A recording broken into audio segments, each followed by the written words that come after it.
नमस्कार, news state देख रहे हैं आप। मैं हूं आपके साथ अंजीत और वक्त हो गया सबसे बड़ा मुद्दा का। इस वक्त पूरे हिंदुस्तान को यह समझना बेहद जरूरी है कि कोरोना से सावधानी उनकी जिंदगी के लिए कितना अहम है। तभी वो खुद भी महफूज रहेंगे और दूसरों को भी महफूज रख पाएंगे। कोरोना के कहर से लड़ने का फिलहाल तो यही एकमात्र उपाय है और उसका पालन हर हाल में करना ही होगा, वरना जहरीला वायरस हजारों जिंदगियों को पल भर में ही निगल सकता है।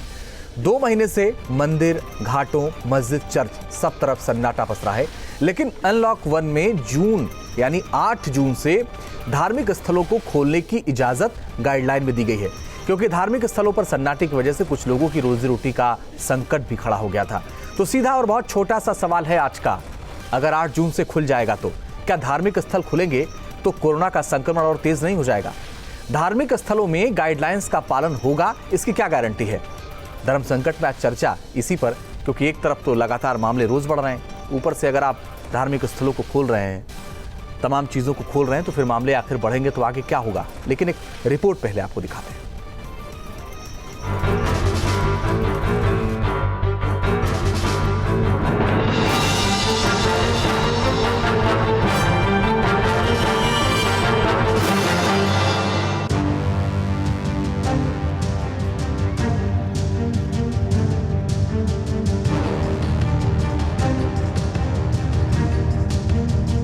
देश के सभी धार्मिक स्थल बंद हैं। हमेशा गुलजार रहने वाले घाट, मंदिर सब उदास हैं।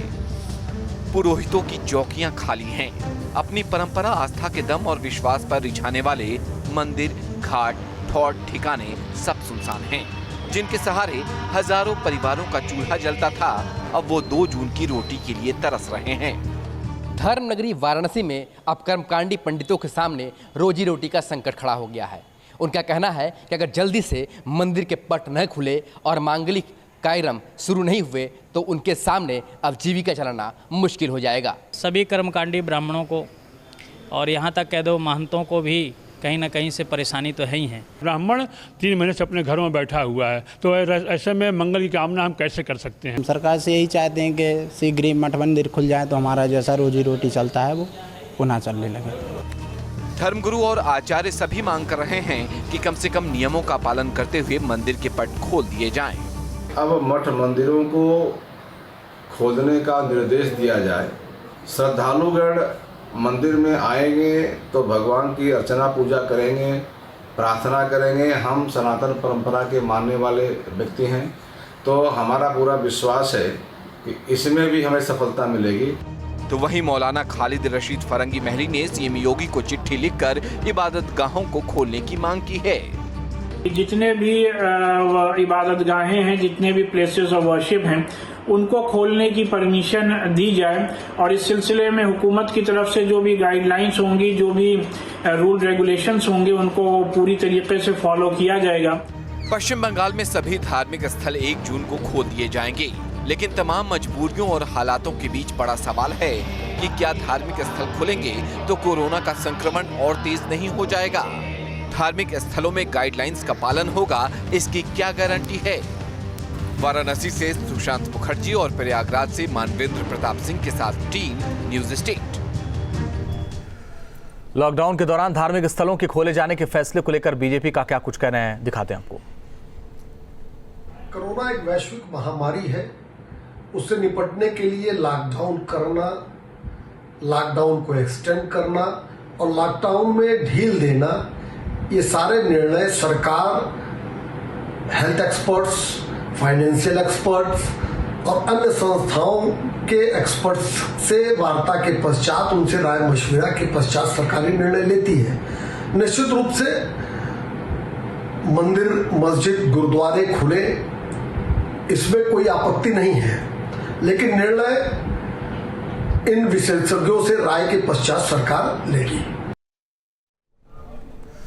मुस्लिम धर्मगुरु मौलाना खालिद रशीद फरंगी महली ने धार्मिक स्थल खोलने के फैसले का स्वागत किया है।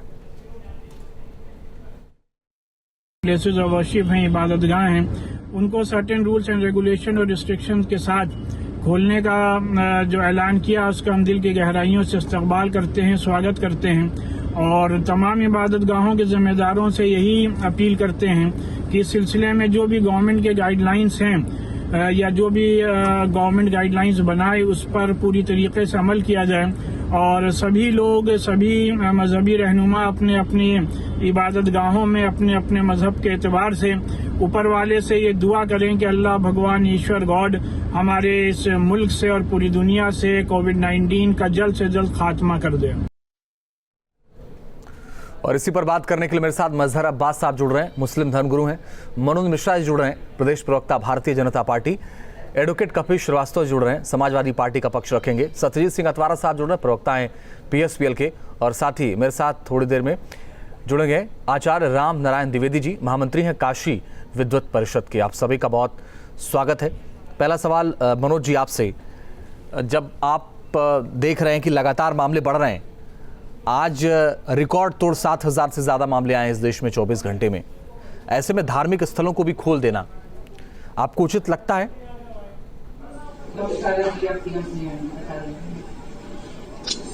देखिए रंजीत जी, अब पूरी दुनिया में एक चीज तय हो गई कि जब तक वैक्सीन नहीं बनती है तब तक हमको पूरी दुनिया को कोरोना के साथ जीना सीखना होगा जी। और दूसरी चीज जीवन और जीविका के बीच का संघर्ष भी है।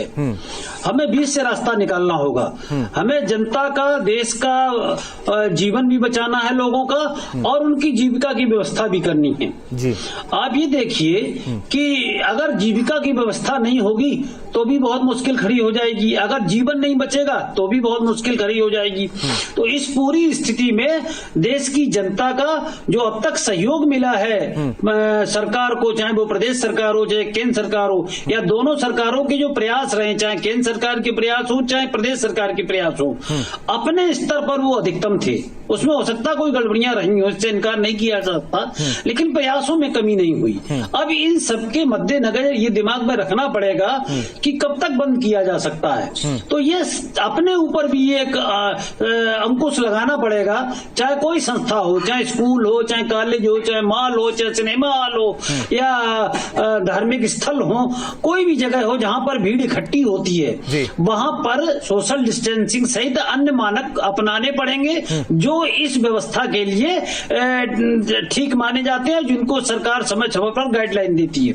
ये इसकी मुख्य धारणा है। ये आखिर बहुत समय, लंबे समय तक बंद नहीं रखा जा सकता, ये सहमति बन रही है, बड़े पैमाने पर बन रही है। मनोज जी, आप एक भारतीय जनता पार्टी प्रवक्ता के तौर पर तो हैं ही, एक शिक्षक के तौर पर भी आप काम करते हैं। मेरा सवाल सर इतना है कि आपने देखा नहीं कि जो लोग धार्मिक स्थलों पर जाते हैं, बहुत संक्षेप में आपसे जवाब, वो किस तरीके की भीड़ होती है वहाँ पर, किस तरीके से संख्या ज़्यादा जुटती है, ऐसी स्थिति में कैसे होगा फिजिकल डिस्टेंसिंग का पालन? आप ये उम्मीद करते हैं सर? और जहाँ उम्मीद की थी वहाँ हुआ ही नहीं सर। देखो अंजीत जी, अगर आप देखें तो ये देश उत्सव धर्मी देश है। यहाँ का स्वभाव अलग है। ये पूरी दुनिया में ऐसा पहला देश है जहाँ उत्सव बहुत होते हैं, जहाँ बहुत उत्सव होते हैं और वो सब उत्सव गैदरिंग के होते हैं। उससे स्वाभाविक तौर पर दूरी बनाना यहाँ के मानस में धीरे धीरे आएगा और बड़े पैमाने पर आ गया है। मैं कानपुर में रहता हूँ तो मैं देखता हूँ कि ज्यादातर लोग बड़े पैमाने पर मास्क लोग लगाए हुए हैं और सोशल डिस्टेंसिंग का लोग पालन कर रहे हैं। हालांकि इसमें समय लगा, सरकार को समय लगा, केंद्र की सरकार को, प्रदेश की सरकार को, मीडिया का भी, टीवी का भी, अखबारों का भी, सबका रोल रहा कि सोशल डिस्टेंसिंग बताएं, इसके उपचार बताएं और लोगों को इस बात के लिए तैयार करें कि वो इस आपदा का सामना कर सके। ठीक है सर। कपिल जी, आपको ये फैसला सही लगता है? क्योंकि एक संकट तो था उन लोगों के सामने, रोजी रोटी का संकट था, बहुत मुश्किल से उनका घर चल रहा था।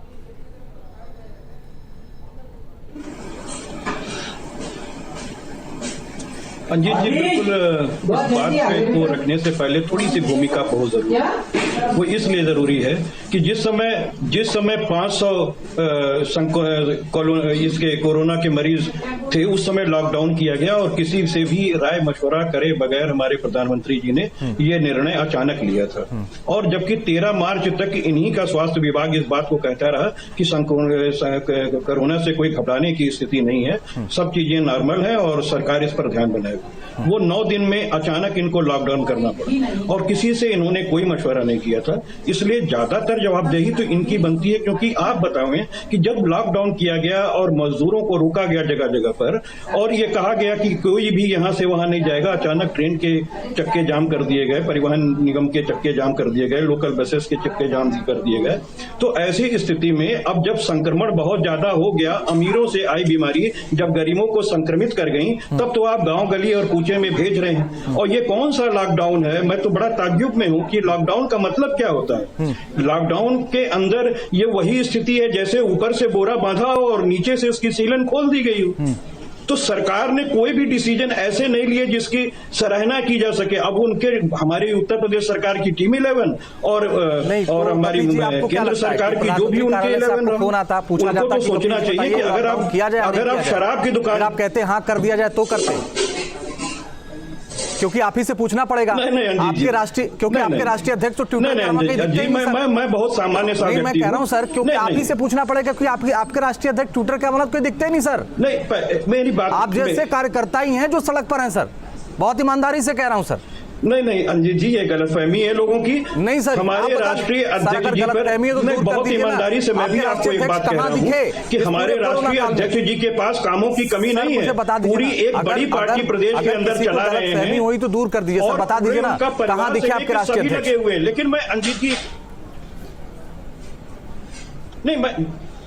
नहीं, मैं बिल्कुल इस गलतफहमी को दूर कर रहा हूं। देखिए, डिबेट आप दूसरी तरफ लेके चले जा रहे हैं। मैं नहीं ले जाता सर, मैं नहीं ले जाता। आपने चूंकि सवाल उठाया, एक बड़ी पार्टी है प्रदेश की समाजवादी पार्टी, और उनके कंधों पे बहुत ज्यादा बोझ है।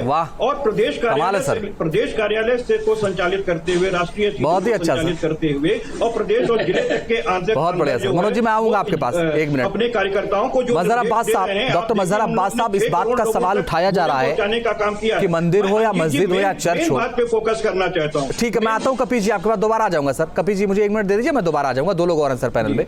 डॉक्टर मजहर अब्बास साहब, सवाल उठ रहा है कि भाई अब तक आप बहुत मुश्किल से कोरोना को कंट्रोल कर पाए थे दुनिया के, अगर हम आंकड़ों को देखें तो अब आप उन चीजों को खोल रहे हैं जिससे और बढ़ने की आशंका है।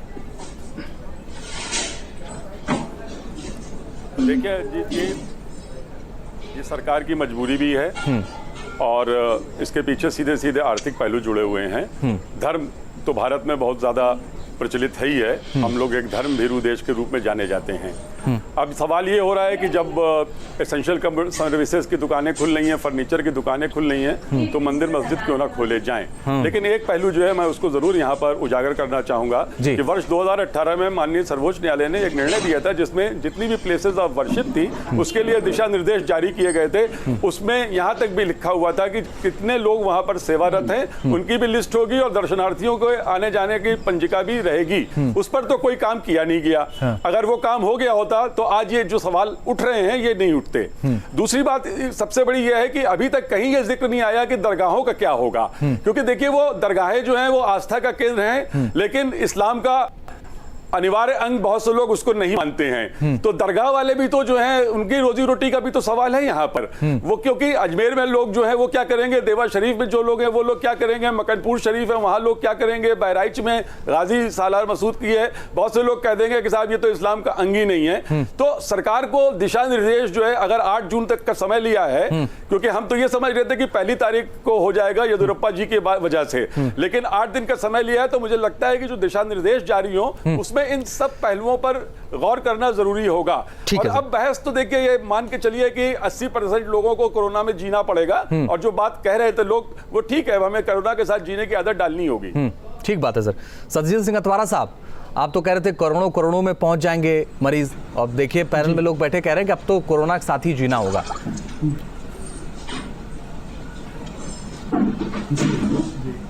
देखिए, भारत सरकार इसी नियत से चल ही रही है कि उसको लोगों के अंदर ज़्यादा से ज़्यादा संक्रमण फैलाया जाए। अभी आपने डिबेट इस पे शुरू की कि प्रार्थना स्थल को खोला जाए कि नहीं खोला जाए। शराब की दुकानों को 1 महीने 4 दिन पहले, मतलब 8 तारीख को खोलेंगे अगर प्रार्थना स्थल को, तो ये शराब की दुकानों को 4 तारीख को खोला था इन्होंने। मतलब तीसरा लॉकडाउन जब शुरू हुआ तो उसके पहले दिन उन्होंने शराब की दुकानें खोली थी, और 8 तारीख को ये प्रार्थना स्थल खोलेंगे। तो 1 महीने 4 दिन बाद ये प्रार्थना स्थल खोल रहे हैं। अगर शराब की दुकानें जरूरी थी तो प्रार्थना स्थल जरूरी नहीं था। देखिए अंजीत जी, प्रार्थना किसी भी धर्म के प्रति आस्था और विश्वास का प्रतीक है। व्यक्ति अपने मन के भाव प्रकट करने के लिए मंदिर, मस्जिद, चर्च, गुरुद्वारा जाता है, पूजा करता है, स्तुति करता है, प्रार्थना करता है, अर्चना करता है। कहता या देवी सर्वभूते शक्ति रूपेण संस्थिता। जब सारी ताकत फेल हो जाती है, इबादत गांव में जाने दो, उसके बाद क्यों ये पूजा घर में नहीं हो सकती? हमारे यहाँ तो कहा गया कण-कण में भगवान है, उसके लिए मंदिर जाने की क्या जरूरत है द्वारा साहब? नहीं ठीक है, हाँ। ठीक है, कण कण में भगवान है, ठीक है, लेकिन इबादत गाह क्यों बने हुए हैं? सामूहिक रूप से पूजा पद्धति अगर नहीं हो रही है, ठीक है, मैं मानता हूं, लेकिन वहां पर जा करके मैंने कहा कि मन के भाव को प्रकट करने का एक स्थल है। तो इबादत गाह जो होता है मन के भाव को प्रकट करने का एक स्थल होता है। अजीत जी, इसलिए मैं कह रहा हूं होता तो है सर, स्थलों को खोलना, लेकिन हमारे यहाँ तो कहा गया है कि कण कण में भगवान है और आप घर पे ही बैठ के पूजा कर लीजिए, आप घर पे बैठ कर आराधना कर लीजिए। मैंने फिर कहा, हमने फिर कहा कि हमारा दर्शन कहता है ईशावास्यमिदं सर्वम यत् किंचित जगत्याम पूरा का पूरा ब्रह्मांड जो है, पूरी सृष्टि ईश्वर से व्याप्त है, ईश्वरमय है, हमारे अंदर स्वयं ईश्वर है। लेकिन मैंने फिर कहा कि अपने मन के भाव को प्रकट करने के लिए हमें मंदिर, मस्जिद, चर्च और गुरुद्वारे पे जाने की जरूरत है। और हमारे राष्ट्रीय जहां जिंदगी बचाना मुश्किल हो जा रहा हो, इस बात को जहां जिंदगी बचाना मुश्किल हो रहा हो अतवारा साहब, वहां आप ये कह रहे हैं कि नहीं, प्रकट करने के लिए जाना जरूरी है। ये देखिए, ये आपकी भावना है सर, मैं उसका बहुत सम्मान करता हूं, लेकिन मैं आपसे सवाल पूछ रहा हूं। नहीं, एक मिनट का टाइम दे दें, 1 मिनट का समय दे दें। आप जो है, आपके सवाल को मैं समझ गया हूं। आप एक चीज बताएं कि शराब की दुकानों का खोलना जरूरी था? मैंने इस पर, आपने बोला, मैंने इस पर कोई कमेंट नहीं किया। इसका जवाब मनोज जी देंगे जी। आपने ये बात पहले भी बोली थी, मैंने इस पर कुछ कहा ही नहीं सर। मनोज जी बोलेंगे इस पर, बताइए मनोज जी, जवाब दीजिए अतवारा साहब का। तो इसीलिए मैं कह रहा हूं, देखिए अंजीत जी, हमें 1 मिनट में अपनी बात पूरी कर लीजिए। देखिए अंजीत जी, मुझे एक बात, ठीक है, उनको बोल लेने दीजिए सर, उनको बोल लेने दीजिए सर, वो पहले बोल रहे हैं, फिर आप बोल लीजिए। अमीर नहीं मरता है। बोलिए अतवारा साहब, बोलिए। एक भी अमीर अंजीत जी, मैं बोल रहा हूँ जी, गरीब मरता है अंजीत जी, अमीर नहीं मरता है। एक भी अमीर की मृत्यु हुई हो तो बताइए। 5000 से अधिक केसेस भारत में हो चुके हैं, और आप लिस्ट उठा के देख लीजिए, इसमें जितने भी लोगों की मृत्यु हुई है, ज्यादातर ये गरीब लोग हैं, इलीट वर्ग का कोई नहीं है, अभिजात वर्ग का कोई नहीं है। और सुप्रीम कोर्ट को भी स्वतः संज्ञान लेकर के कहना पड़ा कि सरकार का इंतजाम नाकाफी है। ठीक है सर। केरल से हमने नहीं सीखा, ठीक बात है, हमने वियतनाम से नहीं सीखा, ठीक बात है, जर्मनी से नहीं सीखा, एकदम सही है सर। केरल में आप बताएं कि 6 की मृत्यु होती है, 6 की मृत्यु होती है, एकदम सत्य सर। 4 करोड़ की आबादी है अंजीत जी, एकदम सही है सर। 4 करोड़ की आबादी कम नहीं होती। मैं सहमत हूं सर आपसे। मनोज जी बोलिए। अधिक 1000 में आधे से अधिक ठीक हो चुके हैं। ठीक बात है, बोलिए मनोज जी, बोलिए, फिर कपिल जी बोलेंगे। देखिए, मुझे अंजीत जी पहले सपा और बसपा के मित्रों के एक प्रश्न का जवाब देना छोटे शब्दों में। पहली बात यह है कि जब सपा के मित्र ने आरोप लगाए कि मोदी जी ने अकेले निर्णय ले लिया, और बसपा के मित्र भी राजनीतिक बात कर रहे हैं, आप अगर मेरी पहले बार जो आपने मुझसे पूछा था, मैंने बोला उसमें राजनीतिक शब्द का इस्तेमाल नहीं किया, ना किसी राजनीतिक दल पर दोषारोपण किया। आपने देखा होगा, मैं इस समस्या को, पूरी भारतीय जनता पार्टी इस समस्या को समस्या मानती है। वो जाति के ऊपर, धर्म के ऊपर, पार्टीवाद के ऊपर, राजनीति के ऊपर मानती है। अब विपक्ष का दुर्भाग्य ये है कि ये इसे राजनीतिक चश्मे से देखते हैं। ये तो सबसे बड़ी चुनौती ये है इस देश के सामने, चाहे सोनिया जी हो, चाहे प्रियंका जी हो, चाहे समाजवादी पार्टी के अखिलेश जी हो, और चाहे बसपा के ये मित्र हमारे हो, ये लोग समस्या को समस्या में साथ न देने के बजाय आप इन दोनों लोगों से केवल एक ऐसा सुझाव मांग लीजिए जो सकारात्मक हो। इन दोनों लोगों ने अपना 2-2, 3-3 मिनट बोला, लेकिन एक भी सकारात्मक सुझाव नहीं दिया। आप ये बताइए, दुनिया में अमेरिका से ज्यादा या विकसित देशों से ज्यादा कोई सक्षम देश है? अमेरिका में 1 लाख से ज्यादा लोग मर चुके हैं। क्या उन्हें अपने नागरिकों की परवाह नहीं है? आपको ध्यान होगा कि अगर अमेरिका का एक सैनिक मर जाता, उसके लिए वो ईरान, इराक पे चढ़ाई तक कर देते थे, किसी भी देश पे चढ़ाई कर देते थे। लेकिन 1 लाख लोग मर गए, 1 लाख से ज्यादा लोग मर गए, और अमेरिका कुछ नहीं कर पाया। तो उसके सापेक्ष अगर भारत का देखें कि यहाँ पर उत्सव धर्मी देश है, डेंसिटी ऑफ पॉपुलेशन ज्यादा है, जोग्राफिकल एरिया अमेरिका के सापेक्ष कम है, इसके बाद भी मृत्यु दर कम है। जी 1 मिनट बात खत्म कर रहा हूँ। मृत्यु दर कम है, फैलाव दर कम है, और रिकवरी रेट बढ़ता चला जा रहा है। इसकी तारीफ करनी चाहिए, और पार्टी लाइन से ऊपर उठकर और अन्य चीजों से ऊपर उठकर देश की केंद्र की सरकार और प्रदेश की सरकार के अच्छे कामों की सराहना करनी चाहिए। अतवारा साहब, आवाज मिल पा रही है आपको? चलिए कपिल जी, आवाज आई है भाई। चलिए अतवारा साहब आप रुकिए जरा, कपिल जी पहले आप बोल लीजिए, फिर अतवारा साहब बोलेंगे। देना चाहता हूं। देखिए, मनोज जी ने सबसे हास्यास्पद बात ये की है कि राजनीतिक दल से आप सकारात्मक राजनीति की उम्मीद कीजिए। आप ये क्यों कहते हैं कि कोई राजनीतिक दल अगर राजनीति नहीं करेगा तो क्या वो संत समागम करेगा बैठ के? हमें अगर विपक्ष में संविधान ने बैठाया है तो नकेल कसना हमारा ही काम है, आपको आईना दिखाना हमारा ही काम है। हम जबरदस्ती की आपकी तारीफ नहीं कर सकते हैं। आपने अगर लॉकडाउन में इस संसद को कोई सकारात्मक पक्ष नहीं दिखता। मेरी बात आपको कोई सकारात्मक पक्ष नहीं दिखता। भी उतनी ही जिम्मेदार है जितना सत्ता पक्ष जिम्मेदार है, लेकिन आप लोगों ने उस समय नहीं किया। अगर आप लोग ने हमारे प्रधानमंत्री जी ने कहा था कि महाभारत का युद्ध हम 18 दिन के अंदर जीते थे और कोरोना का युद्ध हम 21 दिन के अंदर जीतेंगे, और इन्होंने इस बात से संतुष्ट कराया था और कहा था कि हमारे जहां मजदूर भाई हैं वहीं रहें और कोई आने की जरूरत नहीं है, और अचानक बंद किया था। आप नाकामयाबी को क्यों नहीं ओढ़ना चाहते हैं? ये आपका गलत लिया हुआ फैसला था। आप 21 दिन में टेस्टिंग करा ही नहीं पाए, ट्रेसिंग करा ही नहीं पाए, ट्रीटमेंट दे ही नहीं पाए, जिसके वजह से आज 500 से लगभग 2 लाख का आंकड़ा चला गया। हम तो चीन से मृत्यु दर में भी आगे चले गए और चीन से ज्यादा संक्रमित हो गए। कैसे हम पीठ ठोक दें? अगर आपको कोई बड़ाई करनी है अपनी, मनोज जी बोल लीजिए ना सर, समय कम है। अभी अतवारा साहब और वज़ीर-ए-आज़म साहब भी। कोरोना के मामले में अमेरिका फेल राष्ट्र है, इटली फेल राष्ट्र है। नहीं, मैं ये कह रहा हूँ, आप ताइवान, आप चीन, आप सिंगापुर से कीजिए, आप जापान से चीन, आप जर्मनी से कीजिए, तो उनसे क्यों नहीं करना चाहते हैं जहाँ एक भी केस नहीं है? ये छोटे छोटे एक शहर है ये देश। सिंगापुर कितना बड़ा देश है? फरवरी में जब आपको चिढ़ाते, ताइवान कितना बड़ा देश है? सिंगापुर कितना बड़ा देश है? सुन लीजिए, आप फरवरी में आप जो कह रहे हैं वो उचित नहीं कह रहे हैं। आप उचित नहीं कह रहे हैं। आप से डरा रहे हैं ये लोग, और आप हकीकत बताइए। जिस समय ट्रंप, चले कपिल जी हो गया सर, अब दूसरे लोग भी हैं पैनल में। सुनिए ठीक है सर, ओके एक बात बताइए। ओके नहीं आए थे कपिल जी, एक मिनट, एक minute okay Kapil ji, 1 minute. कहाँ से मैं तारीफ? कपिल जी 1 मिनट, केवल 1 मिनट। 100 पे आप बता नहीं पा रहे कि आप केवल एक चीज मैं कहना चाहता हूँ। मनोज जी 1 मिनट रुकिए, आप बाद में कह लीजिएगा सर। मनोज जी 1 मिनट रुकिए, अतवारा साहब बोलिए। अतवारा साहब मैं तब भी आपको कह रहा था बोलने के लिए, अगर आवाज आ रही बोलिए। जब आप शराब बिकवा सकते हैं और सरकार ताइवान की बात उन्होंने की। ताइवान 10 करोड़ की आबादी वाला देश है। ताइवान छोटा देश नहीं है, और 10 करोड़ की आबादी वाला कोई भी देश होगा तो बड़ा देश माना जाएगा। और इनको शायद नहीं पता होगा, भारतीय जनता पार्टी के प्रवक्ता को यह बात नहीं पता होगी कि ताइवान की मृत्यु दर 0 है, वहां एक भी व्यक्ति नहीं मरा है, और संक्रमण केवल 344 हुआ है, 344, और यहां तक कि रिकॉर्ड में 228 है। आप बताइए कि सभी लोग ठीक हो चुके हैं। तो ताइवान से इनको उदाहरण लेना चाहिए था।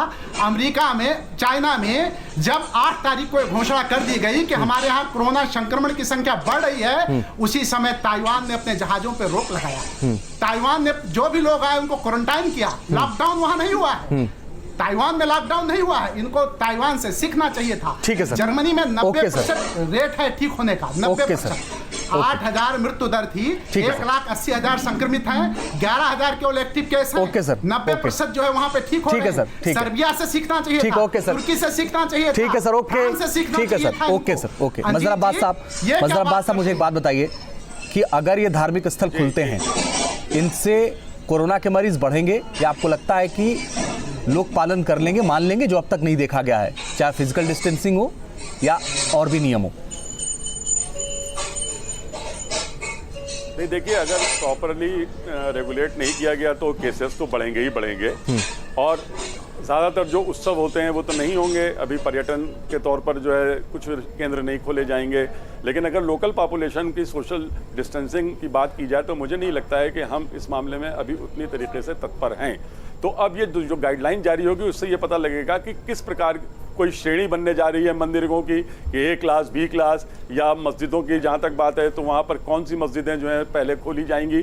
अगर क्या नाम है सारे मस्जिदें खोल दी गई और सारे मंदिर खोल दिए गए, तो मैं एक उदाहरण देना चाहूँगा। जहाँ तक आंकड़ों की बात है तो अपने देश में करीब 32 लाख के करीब मंदिर हैं और 6 लाख के करीब मस्जिदें हैं। तो आप एक अनुमान लगा सकते हैं कि कितना बड़ा एक प्रॉब्लम ये होने जा रही है। और अगर गाइडलाइन जो है वो नहीं ठीक से बनी तो ये हमारे लिए एक नई चुनौती के रूप में आएगा। मैं पूरी गारंटी के साथ ये बात कर सकता हूं। और ये समय वो है कि जब हमें गाइडलाइन अब बना ही देना चाहिए, क्योंकि ये जितने भी मंदिर हैं या इबादत गाहें हैं, दरगाहें हैं, वहां पर जो है कोई ऑडिट तो होता नहीं है। देखिए, अगर आप मस्जिद की बात करेंगे तो वहां पर आर्थिक पक्ष नहीं है, लेकिन मंदिरों की बात की जाए तो वहां पर आर्थिक पक्ष है। वो लोग खुद कह रहे हैं कि हमारे यहाँ जो है भुखमरी का संकट हो गया है। ये समय वो था कि जब 15-20 जो बहुत धनाढ्य मंदिर थे उनको आगे आना चाहिए था और उनको इन मंदिरों के पुजारियों की मदद करनी चलिए चाहिए सर, जब एनजीओस कर सकते हैं तो वो क्यों नहीं? मेरे पास वक्त इतना ही था। बहुत बहुत शुक्रिया मनोज जी, माफ़ी आपसे सवाल नहीं ले पा रहा हूँ। बहुत बहुत शुक्रिया आप सबका इस चर्चा में शामिल होने के लिए, हमारे साथ जुड़ने के लिए। तो एक संकट तो है कि घाट सूने पड़े हैं, मंदिर बंद हैं और पुरोहितों के सामने भी तमाम दिक्कतें हैं, लेकिन अब 8 जून से खोलने का सरकार ने ऐलान किया है, गाइडलाइन जारी होगी। लेकिन ज़रूरी यह है कि फिजिकल डिस्टेंसिंग का पालन हो, जो सरकार के नियम हैं वो पूरी तरीके से पालन हो, तभी कम से कम इस समस्या से बेनिजात हम पा पाएंगे और धार्मिक स्थलों पर भी जा पाएंगे। सबसे बड़ा मुद्दा में फिलहाल के लिए बस इतना ही। रुकना है बस कुछ ही पलों के लिए, थोड़े से इंतजार के बाद भी जारी है खबरों का।